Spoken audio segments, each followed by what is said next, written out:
सुशील कोइराला प्रधानमन्त्री भएपछि 10 जना मान्छे प्रधानमन्त्रीले नियुक्ति गर्न पाउने थियो। 10 जना, 26 जना त थियो। त्यसमा 26 जनामा सुशील कोइरालाको भागमा 10 जना, 9 जना एमालेको भागमा, 5 जना माओवादीको भागमा, राप्रपाको भागमा एउटा र अर्को कुनै दलको लागि एउटा गरी 26 जना भागभन्डा लाउँदा सुशील कोइरालाले के भन्नुभयो भने ल नेपाली काङ्ग्रेसबाट हामीले 10 जना मनोनित गर्न पाउनेमा तपाईँ पनि दिनुहोस् भन्नुभयो। मैले पनि दिएँ। संसदमा देश र चाहिने जनताको बारेमा बोल्नै नजान्ने मान्छे ल्याउँदा रहेछन्। त्यस कारण समानुपाती पनि मलाई चित्त बुझेन। समानुपाती राखेको नराम्रो होइन, बाहिर परेका मान्छेलाई लिने, अल्पमतमा परेको वर्गलाई चाहिँ माथि ल्याउनको लागि गरे हो। 3 महिनाभन्दा कुनै पनि मान्छेलाई चाहिने महाभियोग लगाएर चाहिँ राख्न पाउँदैन थियो। यो 6 महिनाभन्दा नागिसक्यो। एउटा गल्ती त यहाँ महागल्ती संसदले गरिसकेको छ। संसदमा बुझेका मान्छे, जानेका मान्छे पुगेर रहन्छन् भन्ने कुरा अहिलेको प्रमाणित भयो। राष्ट्रिय स्वार्थ र जनताको लागि अहिले तपाईँ 46 सालको आन्दोलनबाट बहुदल आएपछि कुन चाहिँ नि पार्टीको कुन नेताले देश बनाउने काम र जनतालाई सुविधा दिने काम, जनता खुसी पार्ने काम गरेका छन् र? राम्रो सरकार भयो, भ्रष्टाचार नगर्ने सरकार भयो, राष्ट्र र जनतालाई सोच्ने सरकार भयो भने त देश बनाउन टाइम लाग्दैन। जस्तै सिङ्गापुर बनिएको छ, योजना आयोग कसले ल्यायो? टङ्कप्रसाद आचार्यको पाला। राष्ट्र बैङ्क कसले ल्यायो? टङ्कप्रसाद आचार्यको पालामा। धेरै जस्ता अहिले पनि भइराखेको, स्थापित भइराखेका कुरा टङ्कप्रसाद आचार्यले ल्याउनु भयो। अदालतबाट पनि राम्रो आएन भने त्यसपछि अनि विकल्प सोध्नु पर्छ। अदालतबाट आएन भने के राष्ट्रपतिको हातमा हुन्छ र त्यो? दर्शकवृन्द नमस्कार, चुरो कुरोमा तपाईँलाई हार्दिक स्वागत छ। हामी चुरो कुरोको यो विशेष अङ्कमा विशेष कुराकानीका साथ उपस्थित भएका छौँ र आजको चुरो कुरोमा हामी नागरिकता विधेयक सँगसँगै नजिकितो निर्वाचन र यो निर्वाचन निष्पक्ष, धाँधलीरहित र भयरहित हुन सक्दैन भनेर विभिन्न पार्टी, विभिन्न सङ्गठन र विभिन्न फोरमबाट आवाज उठ्न थालेपछि अब चुनावी सरकारको पनि कुरा उठ्न थालेको छ। के साँच्चीकै चुनावी सरकार सम्भव छ र यो सरकारले गर्ने चुनाव निष्पक्ष नहुने नै हो त के हो वास्तविकता जान्ने प्रयास गर्नेछौँ। यो सँगसँगै संविधानमा कहाँनिर समस्या छ, केले समस्या पारेको छ र 2072 साल असोज 3 गते बनेको यो संविधानले सम्पूर्ण नेपालीलाई सन्तुष्ट पार्न सकेन। हुन त 100% केही पनि हुँदैन, केही न केही असन्तुष्टिका स्वरहरू हुन्छन्, तर बहुसङ्ख्यक असन्तुष्टिको स्वर गुन्जायस हुने यो संविधानको के छ त अब विकल्प? के साँच्चीकै संविधान र व्यवस्थाको विकल्पमा अर्को संविधान छ अथवा यही भित्रबाट कुनै समाधान खोज्न सकिन्छ? यी र यस्तै विषयमा केन्द्रित भएर आज हामी नेपालको सबैभन्दा पुरानो पार्टी प्रजा परिषदका संस्थापक नेता टङ्कप्रसाद आचार्यका नाति र त्यसपछि अहिले प्रजा परिषद भन्ने पार्टी नै अस्तित्वविहीन भइरहेको अवस्थामा देशभक्त लोकतान्त्रिक पार्टीमा बसेर वरिष्ठ उपाध्यक्षको भूमिका निर्वाह गरिरहनुभएका विनोद प्रसाद आचार्यसँग चुरो कुरोमा यी यावत विषयमा केन्द्रित भएर संवाद गर्नेछौँ। सबभन्दा पहिले म चुरो कुरोमा देशभक्त लोकतान्त्रिक पार्टी नेपालका उपाध्यक्ष विनोद कुमार आचार्यलाई चुरो कुरोमा स्वागत गर्छु। यहाँलाई चुरो कुरोमा हार्दिक स्वागत। धन्यवाद मलाई बोलाउनु भएकोमा। तपाईँ एउटा टावर पर्सनालिटी भएको राजनीतिज्ञको सन्तान। टङ्कप्रसाद आचार्यको योगदान यो मुलुकमा कम छैन। राष्ट्रवादसँग तुलना गर्ने हो भने, राष्ट्रवादी प्रधानमन्त्रीहरूको लाइन लाउने हो भने उहाँ पनि अग्रपङ्क्तिमै आउनुहुन्छ टङ्कप्रसाद आचार्य, जो मुलुकले बिर्सिनै सक्दैन। त्यस्ता व्यक्तिको सन्तति, त्यस्ता व्यक्तिको सन्तान रगत आज नेपालको यो दुर्दशा देख्दा नेपाल त आज साँच्चीकै भन्ने हो भने अप्ठ्यारोमा फलेको फर्ची जस्तो अवस्थामा पुगेको छ। यो देख्दा तपाईँलाई कस्तो अनुभूति हुन्छ, कस्तो अनुभव हुन्छ? आफ्ना बाजे बराजुलाई कसरी सम्झिनुहुन्छ? आज देशको हालत, तपाईँ टङ्कप्रसाद आचार्यको नाति, यी सम्पूर्ण कुरालाई तुलनात्मक रूपमा अथवा अध्ययन अनुसन्धान गर्दा यसलाई जोडेर हेर्दा तपाईँ कस्तो अनुभव गर्नुहुन्छ? म यहाँबाट सुरु। मैले यो प्रजा परिषदको कुरा तपाईँले उठाउनुभयो र टङ्कप्रसाद आचार्यको सन्तान पनि भन्नुभयो। म यसमा सुरुमा फोकस किन गर्छु भने टङ्कप्रसाद आचार्य राणाकालीन समयमा पार्टी खोल्ने सबभन्दा पहिलो व्यक्ति। त्यस्तो अवस्थामा अहिले पार्टी खोल्नु भने केही कुरा होइन, त्यो बेला पार्टी खोल्नु भने धेरै गाह्रो थियो। त्यस्तो बेलामा काठमाडौँ जस्तो राजधानीमा राणाहरूको एकदम नजिक जुनसुकै बेला कसैलाई नि पक्रिन सक्ने अवस्थामा उहाँले राजनीतिक पार्टी खोल्न आँट गर्नु पनि ठुलै कुरा हो र उहाँले आँट गर्नुभयो, राजनीतिक पार्टी खोल्नुभयो। त्यसपछि 10 वर्षपछि अहिले नेपाली काङ्ग्रेस चाहिँ नि सबै हामी पुरानो यस्तो पुरानो पार्टी भन्छन्, तर नेपाल प्रजा परिषद भन्दा 10 वर्ष कान्छो नेपाली काङ्ग्रेसको पार्टी। र उहाँ नेपाली काङ्ग्रेसको पार्टी खोल्दाखेरि पनि उहाँ संस्थापक सदस्य अध्यक्ष हुनुहुन्थ्यो। किन अध्यक्ष हुनुभयो भन्दा कार्यवाहक अध्यक्ष बिपी कोइराला, अध्यक्ष चाहिँ टङ्कप्रसाद आचार्य। उहाँ हक्की टाइपको मान्छे। पछाडि 7 सालको बेलामा उहाँको 97 सालको काण्डले गर्दा प्रजा परिषदका मान्छे सबै जेलमा थिए। जेलमा भएको बेलामा गणेशमानजीलाई पनि जेलबाट भगाएर कलकत्ता पठाएर काङ्ग्रेसहरूसित सम्पर्क राख्नुहोस् तपाईँले भनेर पठाएको। अनि गणेशमानजीले गएर चाहिँ सुवर्ण शमशेर बिपी कोइरालाहरूसित सम्पर्क राखेर फर्केर आउँदा गणेशमानजी चाहिँ काङ्ग्रेस बन्नुभयो। टङ्कप्रसाद आचार्य चाहिँ 7 सालसम्म जेलभित्रै पर्नुभयो। अनि प्रजा परिषदले आन्दोलन त्यो बेला देखाउन सकेन।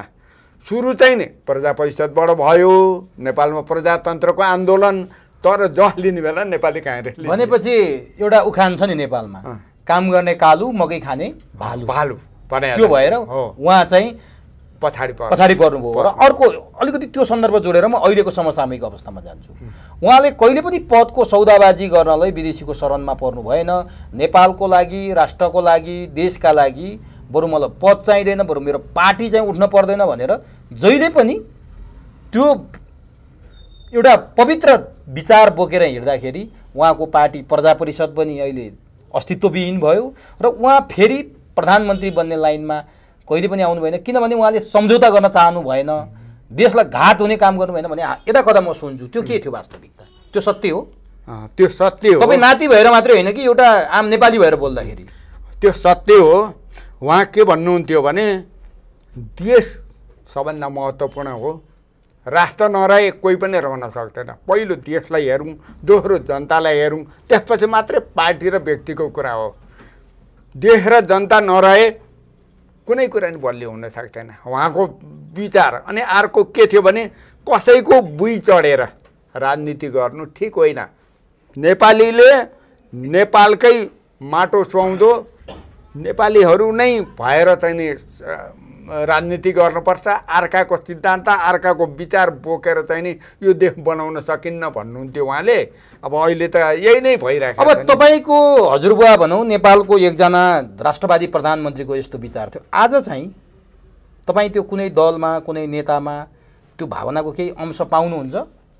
अहिले त म कमै मान्छेमा त्यस्तो पाउँछु। कोही नेपाली काङ्ग्रेसमा भएका नेताहरू चाहिँ नि कोही राष्ट्रवादी हो कि भने जस्तो चाहिँ नि म झल्को पाउँछु। एकजना विचारक व्यक्ति चाहिँ प्रदीप गिरी अब अस्ति भर्खर बिति पनि हाल्नुभयो।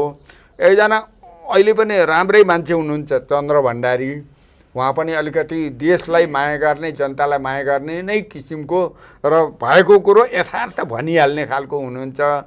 अरू त अब राष्ट्रवादी खेमामा त थुप्रै हुनुहुन्छ। कम्युनिस्ट पार्टीमा देख्नु भएको छ कोही? कम्युनिस्ट पार्टीमा अब भन्न त अब एमाले माओवादीले भन्छन् हामी यस्तो राष्ट्रवादी भन्छन्, तर उनीहरूले कुराले भन्छन्, कामले देखाउन सकेका छैन। अब अहिलेको समसामयिक राजनीतिको कुरा गरौँ। नागरिकता विधेयक अहिले चर्को रूपमा बहसमा छ। तपाईँ एउटा देशभक्त लोकतान्त्रिक पार्टी नेपालको जिम्मेवार नेताको हैसियतले र एउटा नेपालीको हिसाबले नागरिकता विधेयकलाई कसरी लिनु भएको छ, कसरी मूल्याङ्कन गर्नु भएको छ? यो ठिक बेठिक भन्ने कुरा होइन कि यसलाई चाहिँ तपाईँ कसरी लिनु भएको छ? मैले नागरिकता विधेयकको बारेमा नागरिकता नेपालीलाई दिनै पर्छ। कतिपय तराईमा पहाडभित्र अलिकति पिछडिएका व्यक्तिहरूले नागरिकता पाएका छैनन्। त्यो नपाएको कारणले कतिपयले पढ्न पनि पाएको छैनन्, कतिपयले काम गर्न पाएको छैनन्, कतिपयले जग्गा जमिनमा आफ्नो चाहिँ नि हक अधिकार पाउन सकेका छैनन्। त्यसकारण त्यस्ता पिछडिएका व्यक्तिहरूलाई नागरिकता चाहिँ नि दिनुपर्छ खोजेर। अब अहिले स्थानीय निकाय छ, वडाका मान्छे, पालिकाका मान्छेले खोजिकन त्यो नागरिकता दिनुपर्छ। अब विदेशीको हकमा विदेशीलाई नागरिकता दिने कुराले गर्दा अहिले बढी हल्लाखल्ला भएको कारण यो हो। के भयो भन्दाखेरि 7 सालमा प्रजातन्त्र आयो, त्यहाँबाट नि अलिकति विदेशीलाई भित्र हुल्ने काम भयो। 46को प्रजातन्त्र अब बहुदल आयो, त्यसले पनि अलिकति भित्र्याउने काम भयो। 62-63को आन्दोलनले पनि विदेशीलाई चाहिँ नि नागरिकता लिन सजिलो पारे। 3टा दलको नेताले सिफारिस गरेपछि नागरिकता पाउने गरे। अब अहिले विवाद आएको कुरा चाहिँ के छ भन्दाखेरि महिलाले सन्तान पाउँछन्, त्यो सन्तानले नागरिकता लिनुपर्छ, आमाको नाउँबाट पनि नागरिकता लिनुपर्छ भन्ने माग राखे। त्यो राम्रै छ, हाम्रो नेपालीकै छोराछोरीले पाउने कुरा। अब वैवाहिक कुरामा चाहिँ नि बाहिरबाट आएर कमसेकम हामीले गाडी चलाउने लाइसेन्स लिँदा पनि 6 महिना वर्ष दिन परीक्षण काल भन्छ भने कुनै पनि मान्छे 5-10 वर्ष बसेपछि उसले नेपाललाई साँच्चै माया गर्छ, नेपालीलाई साँच्चै माया गर्छ भन्ने अवस्थामा पुगेपछि थाई नागरिकता दिनुपर्ने। पहिला चाहिँ नि के अरे अङ्गीकृत नागरिकता दिने त्यो पहिल्यै थियो नि, तर त्यो विधेयकलाई कायम राख्नुपर्ने। सबै दलको सहमतिमा नागरिकता विधेयक लगेको भए विवाद आउँदैन थियो। त्यो सबैको सहमतिमा नलग्या भएर विवाद आयो। राष्ट्रपति पनि त्यसमा मुछिन्। एउटा दलको चाहिँ राष्ट्रपति जस्तो देखियो, राष्ट्रको राष्ट्रपति भएनन् कि दलको राष्ट्रपति, र सबै नेपालीको राष्ट्रपति हुनु पनि उहाँ सक्नु भएन। एउटा पार्टीको एमाले पार्टीको उपाध्यक्ष हुनुहुन्थ्यो, अब उहाँ गएर त्यहाँ बस्नुभयो। उहाँको अब विचार पुरै देश र जनतापट्टि त हुँदैन, आफ्नो दलभन्दा माथि त कहाँ उहाँ पुग्न सक्नु। तर यसपालि त उहाँले बडो महत्त्वपूर्ण काम गर्नुभयो, देश बचाउने काम गर्नुभयो। जुन काम राजा वीरेन्द्रले गरेका थिए 2057 सालमा, गिरिजाप्रसादले अर्थ विधेयकमा 57 सालमा गिरिजाप्रसादले अर्थ विधेयकको भित्र नागरिकता विधेयक लुकाएर पठाउँदा राजा वीरेन्द्र बरु आफ्नो ज्यान फाल्न तयार भए, ज्यान पनि फाले, देश जोगाए। आज राष्ट्रपति भण्डारीलाई पनि राजा वीरेन्द्रसँग तुलना गरिरहेछन्। त्यो नागरिकता विधेयक प्रमाणीकरण नगरेर 9वटा सुझावसहित पठाइदिनु भयो भनिरहेछन्। तपाईँले चाहिँ पार्टीको नेत्री बन्नुभयो भनेर आरोप लगाइरहनु भएको छ, मिलेन नि कुरो त? होइन, मैले कसरी म भनिरहेको छु भने उहाँले त्यो गर्नुभयो, त्यसमा म स्वागत गर्न सुझाव पनि दिनुभयो, राम्रै छ। तर उहाँलाई त्यो पार्टीको कार्यकर्ताको आरोप किनभने सबैतिरबाट आयो। मैले मात्रै भनेको कुरा होइन कि सबैतिरबाटै पार्टीको भएको हुनाले उनको पार्टीकोले कुनै विधेयक ल्यायो, अध्यादेश ल्यायो भने तुरुन्तै निकाल्ने, अरूले लगेमा चाहिँ नि यस्तो हेर्ने यताउता गर्ने। तर उहाँले के गर्नु पर्थ्यो भने अदालतमा पठाउनु पर्थ्यो। संविधानले पनि त दिनु पर्यो नि, संविधानको दायरा नाग्न त मिलेन राष्ट्रपतिले। कुनै पनि विवादित कुरा निरूपण गर्न अदालतै हो।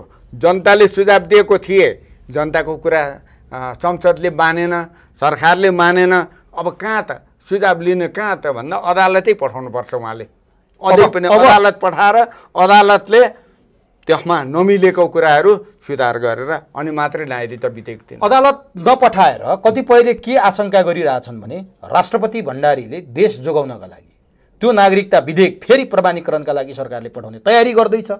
राष्ट्रपतिको सुझाव कतै केही अध्ययन गरेको पनि पाइएन।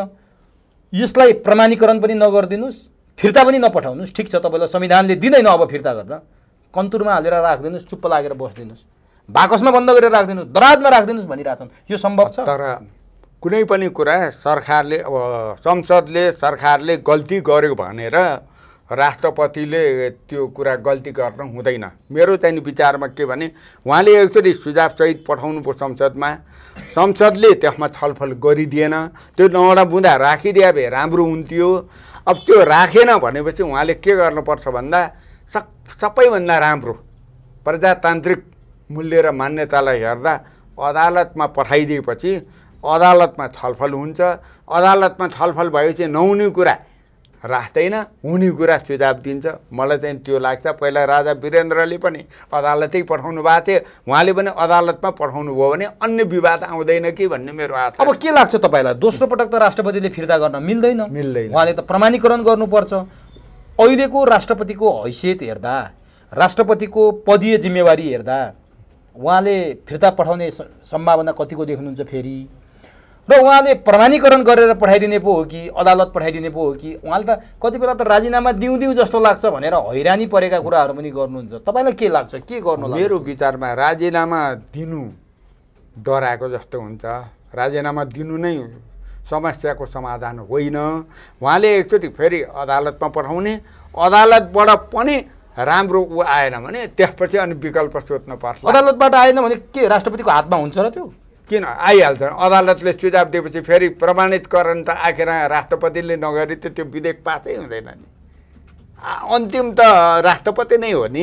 मैले त्योभन्दा अगाडि उहाँले अहिले मानव संविधानमा टेकेर प्रमाणीकरण गरेर पठाइदिनु भयो भने के हुन्छ? प्रमाणितकरण गरेर पठाउनु भयो भने यो त यसले धेरै ठुलो समस्या ल्याउँछ। आन्दोलित पनि, जनता पनि आन्दोलित हुने सम्भावना हुन्छ। देशभर आगो बल्छ। आगो बल्छ। यो आगो बाल्ने कामभन्दा अदालतमा पठाएर चाहिँ नि राय सुझाव लिँदा राम्रो होला कि। अनि प्रमाणीकरणै नगरेर दराजमा थन्काएर राख्दा चाहिँ के हुन्छ? दराजमा थन्काएर राख्दाखेरि त्यो कस्तो हुन्छ भने सरकार र संसदले हामीले पठाएको कुरो यसरी राख्यो भनेर पार्टीगत विवाद आउने, पार्टीले भनेर चाहिँ यसले यसो गर्यो भन्ने आवाज आउँछ। त्यो अहिले भएको जुन चाहिँ नि विरोधलाई त्यसलाई अझ थप चाहिँ नि प्रमाणित गर्छ। त्यसकारण त्यो गर्नुभन्दा अदालत पठायो भने उहाँ पनि माने संसद र राष्ट्रपतिको बीचमा टकराव देखिन्छ यदि उहाँले थन्काएर राख्नुभयो। हजुर। अनि कतिपय गणतन्त्रवादीहरूले त यो कुरालाई अस्वीकार गर्लान्, तर गणतन्त्र विरोधी, यो व्यवस्था विरोधी, यो परिवर्तन विरोधीहरूले चाहिँ गणतन्त्र ढल्ने सुरुवातको बिन्दु चाहिँ त्यहाँबाट सुरु हुन्छ, त्यसकारण राष्ट्रपतिले थन्काएर राखिदिनुपर्छ भन्नेहरू। मैले पनि अब विभिन्न मिडियाबाट सुनेको, थानको लगाएर राख्दा यसमा जनता पनि आन्दोलित हुन्छन्, यो समस्या को समाधान चाहिँ नि आन्दोलनबाटै समाधान हुन्छ, व्यवस्थालाई पनि भोलि चाहिँ नि धक्का लाग्न सक्छ, संविधानलाई पनि यो परिवर्तन। भने जनताको लागि त यो ठिक हुने देखियो नि त, किनभने व्यवस्था पनि जनताको लागि त यो ठिक हो। अब त्यति धेरै मान्छेहरू तातिसके जस्तो लाग्दैन। कतिपय कुराहरू अस्ति भूमि सुधार विधेयकमा चाहिँ नि जस्तै गरे गुठी विधेयक आउँदा जस्तै तातियो भने त पक्कै पनि चाँडै नै होला। नत्र भन्दा यो राष्ट्रपतिको कुरा हो, उनले पठाए थानको लगाए भनेर त्यत्तिकै भयो भने त फेरि जनता। तर दलहरूले राष्ट्रपतिले सुझावका लागि फिर्ता गरेको विधेयकलाई अध्ययनै नगरेर त्यसलाई कुनै पनि किसिमले त्यसलाई चाहिँ सम्बोधन नगरेर जस्ताको तस्तै पठाउनु राष्ट्रपतिको अपमान होइन यो? राष्ट्रपति त्यो त एकदम अपमान पनि भयो। त्यो हेर्नु पर्थ्यो, त्यो विषयमा नौडै बुँदामा छलफल गरे भए फरक पर्दैन थियो। सबैको विचार आउन के बाध्यता छ गठबन्धनका दलका नेताहरूलाई र यो गठबन्धन सरकारलाई जस्ताको तस्तै नागरिकता विधेयक संसदबाट पास गरेर राष्ट्रपतिले प्रमाणीकरण गरिदिइहाल्नु पर्ने, यो कानुन बनाइहाल्नु पर्ने, त्यो बाध्यता के छ? त्यो चाहिँ नि राष्ट्रपतिलाई विवादमा ल्याएर राष्ट्रपतिलाई राजीनामा गराउनु पर्ने अवस्थामा पुर्याउने र आफ्नो मान्छे अनुकूलको मान्छे चाहिँ नि राष्ट्रपति बनाएर यसलाई। यति समय अवधि कति छ र? अब 4-5 महिना छैन, 2 महिना बाँकी छ। 2 महिनाभित्रमा त्यो गर्न त भ्याउँदैन। जस्तै प्रधान न्यायाधीशलाई महाभियोग लगाए 6 महिना, 3 महिनाभन्दा कुनै पनि मान्छेलाई चाहिँ नि महाभियोग लगाएर चाहिँ राख्न पाउँदैन थियो। यो 6 महिनाभन्दा नागिसक्यो। एउटा गल्ती त यहाँ महागल्ती संसदले गरिसकेको छ। संसदमा बुझेका मान्छे, जानेका मान्छे पुगेर हिँड्छन् भन्ने कुरा अहिलेको प्रमाणित भयो। अहिलेको कुराले किन भन्नुहुन्छ भने हायरमा ल्याएका सांसद 4वटा दलका 5वटा दलका नेताले हुइप जारी गरेपछि अरू सांसदले बोल्नै नसक्ने भएपछि त्यो के को प्रजातन्त्र, के को लोकतन्त्र? लोकतन्त्रमा त सबै सांसदले चाहिँ आफ्नो कुरा राख्न पाउनुपर्छ, चित्त नबुझेको कुरा भन्न पाउनुपर्छ। खै कोही पनि सांसद चाहिँ नि त्यस्तो स्वचालित जस्तो लागेन, परिचालितै देखेँ मैले त धेरै। तपाईँले परिचालित देख्नुभयो। यी दलका नेताहरू, यो दल सरकार नागरिकता विधेयकलाई यो मरिहत्ते गरेर किन पास गरेर प्रमाणीकरण गरेर कानुन बनाउन खोज्दैछ? राष्ट्रपतिको सुझाव नमानेर के कतै विदेशीको दबाब छ, अथवा विदेशीको आशीर्वाद छ, अथवा कुर्सीसँग राष्ट्रसँग चाहिँ नागरिकता साटिएको छ, अथवा के कालाई यिनीहरू मरिहत्ते गर्दैछन्? अब यसमा चाहिँ तपाईँले भन्नुभयो महत्त्वपूर्णै छ कुरा पनि। हाम्रो देशका नेताहरू स्वचालित भावे यस्तो किसिमको कुरा आउँदैन, परिचालित त्यसमा विभिन्न ठाउँ आउन सक्छ, छिमेकी देश पनि हुनसक्छ, युरोपियन युनियन पनि हुनसक्छ, अमेरिका पनि कुनै हुनसक्छ नभनौँ न, नागरिकतामा पैसामा पद र पैसामा लोभ गरेर यिनीहरूले चाहिँ नि लोभको कारणले गर्दा यो ल्याएको विधेयक र भोलि जित्नको लागि पनि हो। उहाँहरूलाई चुनाव आउँदैछ, चुनावको बेलामा चाहिँ नि तराईको मान्छेलाई खुसी पार्न पाइयो भने र इन्डियालाई खुसी पार्न पाइयो, विदेशीलाई खुसी पार्न पाइयो भने हामीलाई पैसा पनि आउँछ, सहयोग पनि आउँछ, भोलि हामी जित्न सक्छौँ भन्ने त्यो चाहिँ नि उनीहरूको आफ्नो व्यक्तिगत स्वार्थ, राष्ट्रिय स्वार्थ, जनताको स्वार्थलाई होइन, यो दलगत र व्यक्तिगत स्वार्थको लागि ल्याएको भन्ने मैले बुझ्दछु। अब केपी ओलीकै कुरा गरौँ न। हिजो यही विधेयकलाई अध्यादेश मार्फत राष्ट्रपति कहाँ पठाए, वर्षौँसम्म विधेयक पेन्डिङमा बस्यो, केपी ओलीले यो विधेयक पास गर्न सकेनन् संसदबाट। अहिले चाहिँ च्यातेर फालिदिन्छु, राष्ट्रपतिले धम्की दिने पाखुरेहरू भनेर केपी ओली बोलिरहेछन्। हिजो उनले यही विधेयक अध्यादेश मार्फत पठाएका थिए, आज चाहिँ अहिलेको सत्ता गठबन्धनले पठाउँदा केपी ओलीका भनाइहरू हिजोको भनाइसँग आज परस्पर बाजिरहेका छन्। केपी ओलीको स्वार्थ के हो खासमा? अब उहाँको पनि एउटा कुरा के भने हिजो उहाँ झन्डै 2/3 सरकारको प्रधानमन्त्री हुनुहुन्थ्यो। उहाँले संसदमा छलफलै गरेर त्यो कुरो ल्याउनु भयो भए अहिले यो किसिमको विवाद आउँदैन थियो। उहाँले अध्यादेशबाट ल्याएर लागू गर्न खोज्नुभयो, पछाडि अदालतले रोक्यो।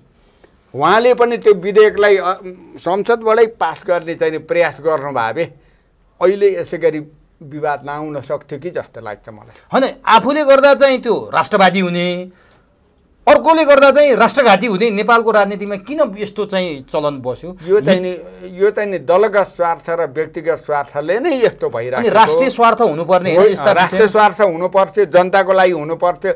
राष्ट्रिय स्वार्थ र जनताको लागि अहिले तपाईँ 46 सालको आन्दोलनबाट बहुदल आएपछि कुन चाहिँ नि पार्टीको कुन नेताले देश बनाउने काम र जनतालाई सुविधा दिने काम, जनता खुसी पार्ने काम गरेका छन् र?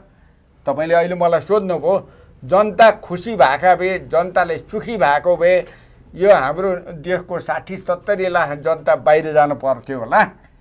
त कसैले पनि मैले चाहिँ राम्रो काम गर्न सकेका छैन देखिन। नेपाली काङ्ग्रेसले पनि भएका उद्योग धन्दा सबै निजीकरणको ल्याएर चाहिँ नि सबै बिक्री गर्ने काम गरे। एमाले र माओवादीले त्यसमा साथी बसेर फाइदा लिए। कसैले यो चाहिँ नि त्यो उद्योग बेच्नुहुन्न भनेर कसैले विरोध गरेन। यो उद्योगलाई पुनर्स्थापन गर्नुपर्छ भनेर अहिले एमाले र माओवादीको 2/3 सरकारले गरौँ भने अब सक्दैन थियो र? सक्थ्यो नि, तर केही पनि गरेन। 60-70 लाख हाम्रो नेपालका युवाहरू विदेशमा जानुपर्ने, अर्काको देशमा नोकरी गर्नुपर्ने। नेपाल स्वतन्त्र मुलुक र नेपाली बहादुर थिए। गोर्खा भन्ने बित्तिकै तपाईँको ब्रिटिस अमेरिका थर्कमान हुन्थे। यस्तो गोर्खालाई आज यस्तो अपमानित हुने अवस्थामा अर्काको देशमा नोकरीमा जान्छन् भन्ने अवस्थामा पुर्याउने दलकै नेताहरू। अनि यस्ता दलका नेताहरूलाई विगत 31-32 वर्षपछि हामी नेपाली जनताले काँधै खुइलिने गरी किन बोक्या त? किन बोक्या? यस्ता परिचालित, यस्ता चाहिँ स्वचालित नभएका सञ्चालित नेता चाहिँ बोकेकै छौँ। 6 पटक निर्वाचन भयो, जिताइ छौँ। खोइ त तपाईँहरू जस्ता देशभक्त राष्ट्रभक्त दलहरू त आउन सक्नु भएन, यिनै दल आए त। अब हामी त्यतिखेर दलमा अलिकति सक्रियता भएन। अब टङ्कप्रसाद आचार्य बहुदल आउने बित्तिकै उहाँ अलिकति बिमारी पनि पर्नुभयो। उहाँ अलिक सशक्त मान्छे पनि हुनुहुन्थ्यो र हामी पनि अब सोध्न गयौँ। सोध्न जाँदा अहिले तिमीहरूले चाहिँ नि कृष्णप्रसाद भट्टराई प्रधानमन्त्री छ, संविधान पनि बनाउनको लागि उसले लागिरहेछ, तिमीहरूले सहयोग गर, संविधान पनि राम्रै आउँछ, बहुदल पनि रहन्छ, देश पनि राम्रै हुन्छ, भट्टराई राम्रै मान्छे हो भनेर टङ्कप्रसाद आचार्यज्यूले भन्नुभयो। हामीले त्यो अनुसार लाग्यौँ, सघायौँ। तर कृष्णप्रसाद भट्टराई पनि हार्नुभयो। गिरिजाप्रसादले जितेर प्रधानमन्त्री भए। सम्पूर्ण उद्योग धन्दा चाइनाले बनाइदिएका उद्योग धन्दा र महेन्द्रले बनाएका उद्योग धन्दा जति निजीकरण गर्ने काम भन्न बाहेक यिनीहरूबाट केही हुन सकेन। तपाईँ पनि त काङ्ग्रेसमा हुनुहुन्थ्यो, किन छोड्नु भयो काङ्ग्रेस? म त्यतिखेर काङ्ग्रेसमा म सहयोगको लागि गएँ, तर त्यहाँ कस्तो रहेछ नि व्यक्तिगत स्वार्थ, व्यापारीलाई ल्याउने, जसले पैसा दिन्छ त्यसलाई चाहिँ नि ठाउँमा पुर्याउने, राष्ट्रसभामा पुर्याउने। प्रतिनिधि सभामा त ल मैले जित्न उम्मेदवार भइन अरे, राष्ट्रिय सभामा त लान सकिन्थ्यो नि, त यहाँ त राष्ट्रिय सभामा लानको लागि पनि पैसा खाने, पैसा दिएपछि जसले पैसा दिन्छ त्यसलाई राष्ट्रिय सभामा लाने। अनि त्यो पैसा तिरेर जाने मान्छेले देश र जनताको लागि राम्रो हुनुपर्छ भनेर भन्थे र आफ्नै लागि गर्थे नि। त्यस्तो पैसा दिएको केही उदाहरण छ कि तपाईँले? पैसा दिएको उदाहरण भेट्नु भएको छ, प्रमाण तपाईँ के छ? 2070 सालको संविधान सभाको निर्वाचनपछि सुशील कोइराला प्रधानमन्त्री हुनुभयो। सुशील कोइराला प्रधानमन्त्री भएपछि 10 जना मान्छे प्रधानमन्त्रीले नियुक्ति गर्न पाउने थियो। 10 जना, 26 जना त थियो। त्यसमा 26 जनामा सुशील कोइरालाको भागमा 10 जना, 9 जना एमालेको भागमा, 5 जना माओवादीको भागमा, राप्रपाको भागमा एउटा र अर्को कुनै दलको लागि एउटा गरी 26 जना भागभन्डा लाउँदा सुशील कोइरालाले के भन्नुभयो भने, ल नेपाली काङ्ग्रेसबाट हामीले 10 जना मनोनित गर्न पाउनेमा तपाईँ पनि दिनुहोस् भन्नुभयो। मैले पनि दिएँ। त्यो बेलामा के गर्नुभयो भने छनौट गर्दै गर्दै गर्दै गर्दै ल्याउँदाखेरि हाल राज्य मन्त्री उमेश श्रेष्ठ त्यो 71 सालमा मनोनितमा नाम चाहिँ पेश गरे। मेरो सट्टामा उहाँलाई ल्याइयो। उहाँलाई ल्याउनको लागि रामचन्द्र पौडेल, कृष्णप्रसाद चितौला र प्रकाशमान सिंह, 3 जनाले छुट्टै 3 जनाले पैसा खाएर, कति खाए? 1 करोड उनीहरूले खाए। 1 करोड ल्याएर पार्टीमा चाहिँ सहयोग दिएर 4 करोडमा ऊ सांसद भयो। अब मैले पैसा दिन सकिनँ, म हुन सकिनँ। त्यसमा पार्टी छोड्नुभयो? मैले छोडिदिएँ। भने पदकै लागि हो तपाईँ काङ्ग्रेसमा बसे? होइन, पदको लागि मैले राम्रै धेरै सामाजिक कामहरूबाट म त्यसमा गएको थिएँ। उनीहरूलाई चित्त पनि बुझाएको थिएँ। मैले पदको लागि मात्र होइन, संविधान बनाउँदाखेरि बुझेको जानेको व्यक्ति हुनुपर्छ। हामीले पनि केही बोल्न सक्छौँ। केही कुरा अहिले जस्तो चाहिँ नि म यदि त्यतिखेर गएको भए 601 भित्र म थिएँ भने म संविधानमा यो कुरा मिलेन, यो कुरा राख्न हुँदैन। किन भन्दाखेरि यो देशमा संविधानमा धर्मनिरपेक्षता, गणतन्त्र र सङ्घीयता, यो 3टा कुराले नेपालीलाई फाइदा पाएकै छैन। धर्मनिरपेक्षताले हाम्रो पहिचान गुमिया छ। हामी नेपालीहरूको त धर्म संस्कृतिले पहिचान हो। संसारका मान्छे नेपाल आउँदाखेरि के हेर्न आउँछन्? जात्रा, मात्रा, मठ मन्दिर, सगरमाथा, मठ मन्दिर, पशुपति, स्वयम्भू, जनकपुर हेर्न आउँछन्। त विदेशबाट आउने मान्छेले यो देशमा धर्म र संस्कृति छ, जात्रा मात्रा छ, विभिन्न कुराहरू, हरेक जातको चाहिँ नि पर्व छ। यो देश त 120-25 वटा जात जातिले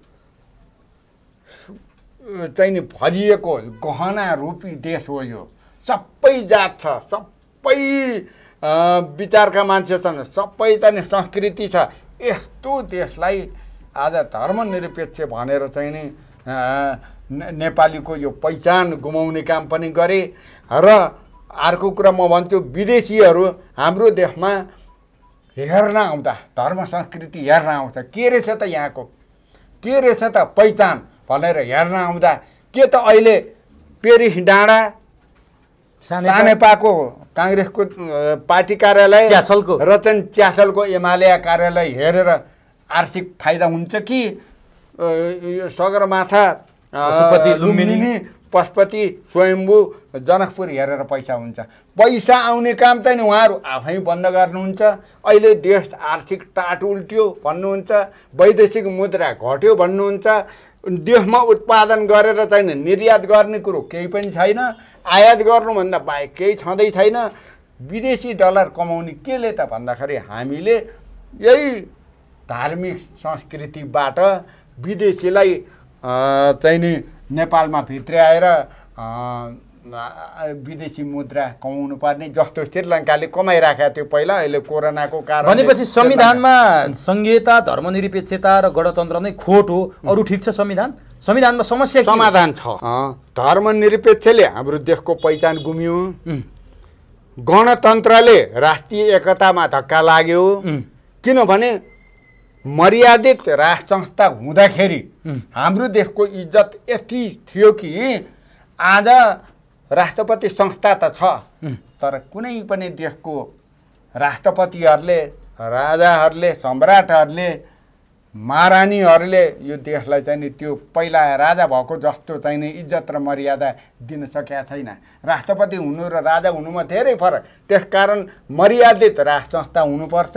राजा भनेको नेपाली जनताको साझा हो, राष्ट्रपति भनेको कुनै एउटा पार्टीबाट जाँदो रहेछ भन्ने कुरा यो दुईचोटिबाट हामीले देखिहाल्यौँ। यो 16 वर्षको गणतन्त्रमा के भयो त भन्दा कार्यकारी प्रधानमन्त्री भएको बेला गिरिजाप्रसादले राष्ट्रिय प्रमुख जस्तै भएर चलाए, त्यसपछि रामवरणले चलाए काङ्ग्रेसको तर्फबाट, अहिले एमालेको तर्फबाट विद्या भण्डारीले चलाए, उपराष्ट्रपति पनि मधेसी अधिकार फोरमबाट गयो, अहिलेको उपराष्ट्रपति माओवादीको तर्फबाट गयो। त खै त स्वतन्त्र व्यक्ति गएको। राष्ट्रपति संस्था जब छ भने स्वतन्त्र व्यक्ति हुनुपर्छ नि, सबैको हुनुपर्ने नि, त छैन। अब उहाँहरू भन्नुहुन्छ राष्ट्रपति चुनावबाट ल्याउनुपर्छ, चुनावबाट ल्याए पनि त एउटा दलकै त हुन्छ। भनेपछि यो संविधानको खोट, संविधानमा देखेको त्रुटिलाई कसरी समाधान गर्ने त के छ? यो संविधानको समाधान गर्ने बाटो भनेको धर्म वैदिक सनातन। अनि कसरी देख्ने त्यहाँ? अब म भन्दैछु यो संविधानमा अब अहिले सबै बाहिर रहेका दलहरू विरोधी छन्। 5 दलीय सरकार छ, 5 दलको चाहिँ गठबन्धन सरकार छ, विपक्षीमा एमाले छ। त्यो 6वटा 7वटा दलभन्दा बाहिर त धेरै जनता पनि छन्, धेरै दल पनि छ, सानोतिनो दलहरू छ। सबैलाई अहिलेको संविधान खास गरी चित्त बुझिया छैन।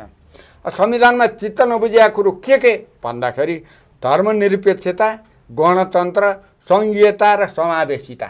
समावेशिता मैले नराम्रो भन्न खोजे होइन। समावेशितामा ल्याउने मान्छे, समानुपातिमा ल्याउने मान्छे, पैसा तिर्ने मान्छे आउँदो रहेछ, स्वतन्त्र बौद्धिक मान्छे आउँदो रहेछ, पाइलट, इन्जिनियर, प्रोफेसर, विभिन्न क्षेत्रमा चाहिँ बौद्धिक ख्याति कमाएका न्यायाधीशहरू, वकिलहरू जानुपर्नेमा आफ्ना मान्छे, पार्टीका कार्यकर्ता, सामान्य मान्छे ताली बजाउन मात्रै जान्ने, सुझाव दिन नजान्ने, संसदमा देश र चाहिने जनताको बारेमा बोल्नै नजान्ने मान्छे ल्याउँदा रहेछन्। त्यसकारण समानुपाति पनि मलाई चित्त बुझेन। समानुपाति राखेको नराम्रो होइन, बाहिर परेका मान्छेलाई लिने, अल्पमतमा परेको वर्गलाई चाहिँ माथि ल्याउनको लागि गरे हो। तर यहाँ चाहिँ के भयो भन्दा दलको र व्यक्तिगत उहाँहरूका नातापाता, धेरै जस्ता नेताका श्रीमती ल्याछ, कसैका भाइ ल्याछ, कसैका कसलाई ल्याछ, नाता कुटुम्ब, अनि कोही पैसा दिने मान्छे ल्याछ।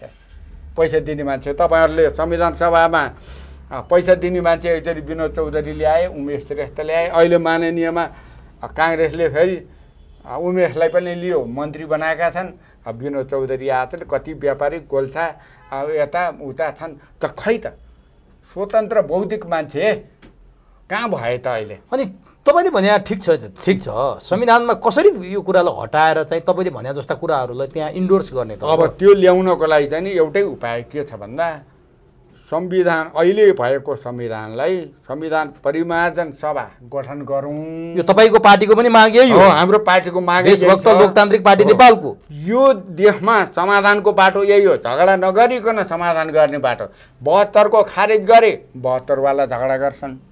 47 को कुरा गरे, 47 वाला झगडा गर्छन्। 72 47 लाई मन परेको छैन, 47 72 वालालाई मन पर्यो। हामीले चाहिँ के भने 72 को कुरा पनि काम लाग्ने जति राखौँ, 47 को कुरा पनि काम लाग्ने जति राखौँ। यो अहिले विवादमा आएको धर्मनिरपेक्षता, गणतन्त्र, सङ्घीयता र समावेशिता, यसलाई पनि कसरी मान्छे, कस्तो मान्छे लिने भनेर चाहिँ नि सुधार्नुपर्छ भन्ने मेरो। यसरी समाधान हुन्छ। अब म अन्तिममा छु।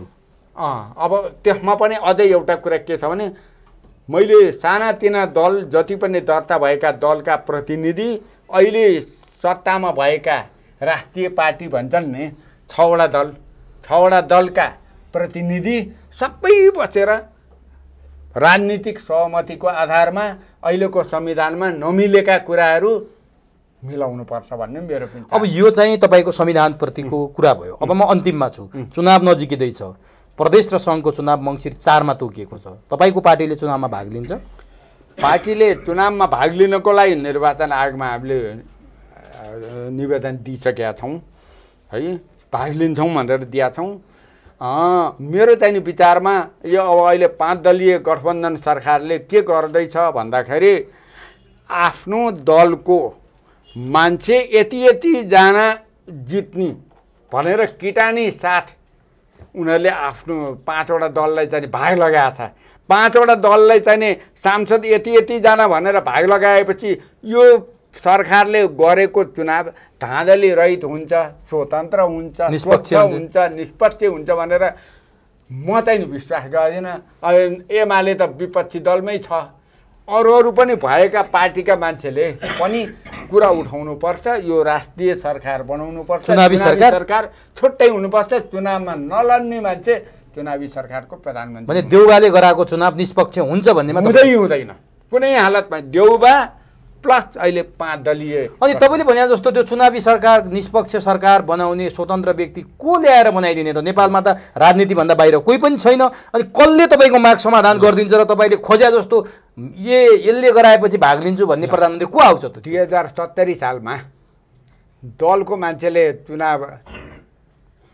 चुनावी सरकारमा नबसेर खेलराज रेग्मीको चाहिने मन्त्री परिषद थियो कि थिएन त? भनेपछि तपाईँलाई फेरि कुनै प्रधान न्यायाधीश प्रधान न्यायाधीश चाहिँ चाहिन्छ भन्ने छैन। म के भन्न चाहन्छु भने यो देशमा देश सपार्नको लागि शिक्षा, स्वास्थ्य र रोजगारीको ग्यारेन्टी कसले दिनु पर्यो? सरकारले। यसको लागि के भनेर सोध्नुहुन्छ भने यो गणतन्त्रमा राष्ट्रपति र उपराष्ट्रपतिलाई खुवाउने भत्ता तलबको सट्टा विद्यार्थीलाई कुनै पनि 12 क्लाससम्म पढुन्जेल 1 देखि 12 सम्म पढुन्जेल विद्यार्थीलाई निःशुल्क गर्यो भने शिक्षामा निःशुल्क गर्नलाई पैसा पुग्छ, नपुगेको पछि आउँछ। यो धर्मनिरपेक्षमा यो अहिले चाहिँ पार्टीको कार्यालय देखाएर चाहिँ नि विदेशीलाई आकर्षित गर्न खोजेका छन्। मैले भने जस्तो धार्मिक कुरा वैदिक सनातन ओमकार धर्म भयो भने विदेशी पनि आउँछन्। यो देशका सम्पूर्ण नागरिकलाई निःशुल्क स्वास्थ्य सुविधा पनि हुन्छ र सङ्घीयता खारेज गर्यो भनेदेखि त्यहाँ लाग्ने अहिले 2 खरब चान्चुन पैसा, वर्षमा 2 खरब चान्चुन पैसा लाग्दो रहेछ। त्यो पैसाले उद्योग धन्दा खोल्यो भने बाहिर गएका जति पनि युवाहरूलाई चाहिँ नेपालमा फर्किनको लागि एकचोटिमा 2 खरब भयो भने 5 वर्षभित्रमा 10 खरब भयो। त्यो 10 खरबको उद्योग धन्दा खोल्यो भने कति मान्छेले रोजगारी पाउँछ? 50औं लाखले भोलि चाहिँ रोजगारी पाउँछ। नपुगेको थपथाप गर्न नि सकिन्छ नि। सरकारले राम्रो सरकार भयो, भ्रष्टाचार नगर्ने सरकार भयो, राष्ट्र र जनतालाई सोच्ने सरकार भयो भने त देश बनाउन टाइम लाग्दैन। जस्तै सिङ्गापुर बनिएको छ, मलेसिया बनिएको छ, बेलायत, जापान। अस्ति भर्खरै प्रचण्ड जापान जानुभयो। जापानमा के छ त? राजसंस्था पनि छ, प्रजातन्त्र पनि छ, विकास पनि छ। त राजा हुँदा विकास रोकिँदो रहेछ र? उहाँले त म त अहिले के आशा गरेका थिएँ भन्दा प्रचण्ड भारतबाट आएर तुरुन्तै जापान गएकोले क्या हो जापानको जस्तो संविधान ल्याउनको लागि जानुभयो कि भन्ने आशा गरेका थिएँ। कहाँको के कुरा रहेछ? उहाँले त जापान त गएर आउनुभयो, जापानको विकास पनि हेर्नुभयो, जापानका जनताको सुख सुविधा पनि हेर्नुभयो, तर त्यहाँको विचार ल्याउन सक्नु भएन। राणाकालीनमा बरु जङ्गबहादुर र चाहिने चन्द्र शमशेरले बाहिर जाँदा जङ्गबहादुरले 4 वटा जिल्ला ल्याए, चन्द्र शमशेरले बिजुली बाहिर हेरेर आएर नेपालमा नि बिजुली आउन सक्छ कि सक्दैन भनेर ल्याए। तर अहिले कुनै पनि प्रधानमन्त्री, कुनै पनि नेताले नयाँ कुरो ल्याउन सकेनन्। तपाईँले अहिले सुरुमा मलाई एउटा कोट्याउनु भएको थियो टङ्कप्रसाद आचार्यको कुरा। निजामती कर्मचारीको ऐन कसले ल्याए? लोकसेवा आयोग, टङ्कप्रसाद आचार्य। निर्वाचन आयोग कसले ल्याए? टङ्कप्रसाद आचार्यको पालामा। योजना आयोग कसले ल्याए? टङ्कप्रसाद आचार्यको पालामा। राष्ट्र बैङ्क कसले ल्यायो? टङ्कप्रसाद आचार्यको पालामा। धेरै जस्ता अहिले पनि भइराखेको स्थापित भइराखेका कुरा टङ्कप्रसाद आचार्यले ल्याउनु भयो। उहाँ मरेर जानुभयो, तर उहाँले ल्याएको भनेर अहिले कर्मचारी पनि सम्झिन्छन्, योजना आयोगका मान्छे पनि सम्झिन्छन्, राष्ट्र बैङ्कहरूले पनि सम्झिन्छन्। आज देशले एक मानिस खोजिरहेछ, टङ्कप्रसाद आचार्य जस्तै मानिस खोजिरहेछ। आशा गरौँ धरती फोरेर आउने हो, मङ्गल ग्रहबाट आउने होइन, अर्को विदेशी मुलुकबाट आउने होइन, यही कुनै एउटा नेता जन्मेला र देशले पार पाउला। आशा गरौँ। यो देशमा छ, लुकेर बसिया छ, त्यो अगाडि आउन सकेका छैनन्। अब हामी जस्तै म त विज्ञ होइन, तर पनि मैले 42-43 वर्षसम्म यो राजनीतिको अनुभव गर्दा गर्दा गर्दा यो काम गऱ्यो भने राम्रो हुन्छ, यस्तो संविधान बनायो भने राम्रो हुन्छ, यस्तो व्यवस्था भयो भने देशलाई राम्रो हुन्छ। संघीयता होइन, एकात्मक सरकार हुनु पर्यो, देशलाई आर्थिकबाट जोगाउनु पर्यो, आर्थिक तहसनस बनाउने होइन नि। अहिले यहाँ श्रीलङ्का हुन लाग्यो भनेर कयौँ चाहिने नागरिकले आवाज निकालिरहनु भएको छ। श्रीलङ्का हुने बाटोमा त यही सरकारले अब श्रीलङ्काको बाटोमा होइन, सिङ्गापुरको बाटोमा जानुपर्छ। हामी सिङ्गापुरको बाटोमा, जापानको बाटोमा, अमेरिकाको, चीनको, बेलायतको बाटोमा जानु पर्यो, श्रीलङ्काको बाटोमा जानु भएन। कसरी आर्थिक सुधार हुन्छ, कसरी आर्थिक आर्जन हुन्छ देशको लागि, त्यो कुरा सोच्नु पर्यो। यो धार्मिक कुराले पनि आर्जन हुन्छ। राष्ट्रिय एकताको प्रतीकको रूपमा मर्यादित राज संस्था राख्यो भने बरु राजालाई तपाईँ तलब भत्ता लिन पाउनुहुन्न। नेपाली जनताले जबसम्म खान, शिक्षा, स्वास्थ्य र रोजगारीको सबै यथेष्ट हुँदैन, सबै कुरो प्राप्त हुँदैन, तबसम्म तपाईँले भत्ता नखानुहोस् भने पनि राजाले मान्छन्। तर राष्ट्रपतिले त मान्दैनन्, राष्ट्रपतिलाई त खुवाउनुपर्छ। त्यसकारण मर्यादित राज संस्था चाहियो भने त्यो कारण, संघीयता खारेज हुनुपर्छ भने आर्थिक जोगाउनको लागि, रोजगारीको लागि, र धर्म सापेक्ष भनेको वैदेशिक मुद्रा आर्जन गर्नको लागि यो तीनटा कुरा चाहिँ नि नभई हुन्न। यसको लागि राष्ट्रिय सहमति गरेर सबै दलको सहमतिमा अहिले भएको संविधानमा नमिलेका कुराहरू मिलाउन सकिन्छ, सुधार्नु पर्यो भन्ने मेरो चाहिँ। हस्, समय दिनुभयो, अत्यन्त महत्त्वपूर्ण भनाइ राखिदिनु भयो। समय र संवादका लागि यहाँलाई हार्दिक धन्यवाद। तपाईँले मलाई बोलाएर मैले जाने बुझेका कुराहरू भन्ने मौका दिनुभयो, फेरि पनि मौका दिनुभयो भने फेरि आज छुटेका कुराहरू म भनौँला। आज पनि केही कुराहरू जाने बुझेसम्म भनेको छु। हस्।